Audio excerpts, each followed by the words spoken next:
the small tool and signal shack 9 miles out of town, with his small gasoline-powered rail rider blocked by drifts.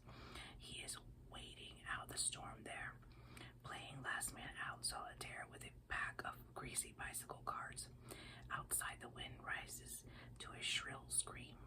Westrom raises his head uneasily and then looks back down at his game again.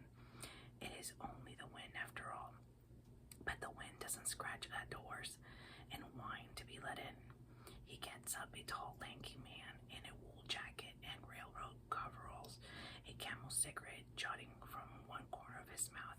He seemed New England face lit in soft orange tones by the kerosene lantern, which hangs on the wall. The scratching comes again. Someone's dog, he thinks, lost and wanting to be let in. That's all it is. But still he pauses. It would be inhuman to leave it out there in the cold, he thinks. Not that it is much warmer in here, in spite of the battery-powered heater. He can see the cold cloud of his breath. But still, he hesitates. A cold finger of fear is probing just below his heart. This has been a bad season in Darker's Mill. There have been omens of evil on the land. Arnie has his father's Welsh blood strong in his veins, and he doesn't like the feel of things. Before he can decide what to do about the visitor, the low-pitched whining rises to a snarl. There is a thud as something incredibly heavy hits the door, draws back, hits again. The door trembles in its frame, and a puff of snow billows in from the top. Arnie Westrom stares around looking for something to shore it up with, but before he can do more than reach for a flimsy chair he has been sitting in, the snarling thing strikes the door again with incredible force, splintering it from the top to bottom.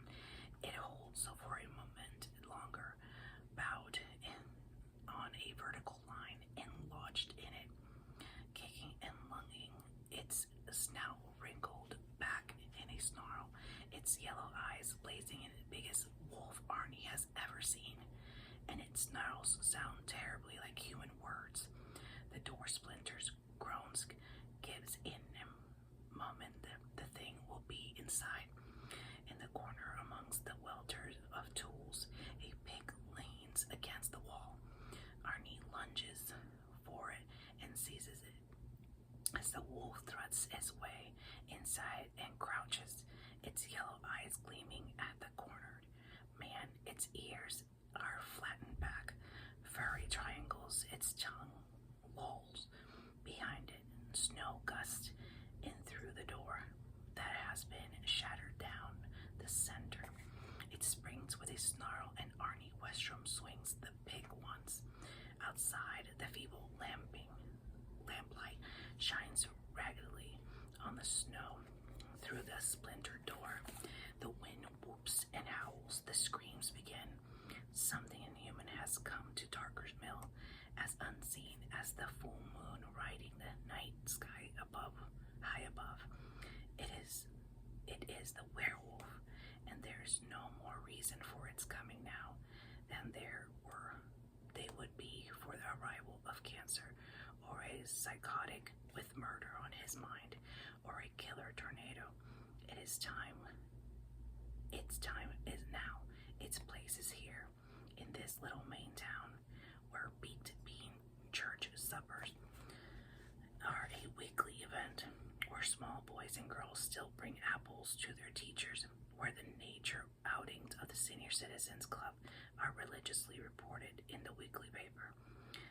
Next week, there will be news of a darker variety. Outside, and its tracks begin to fill up with snow, and the shriek of the wind seems savage with pleasure. There's nothing of God or light in that heartless sound. It is all black winter and dark ice, the cycle of the werewolf.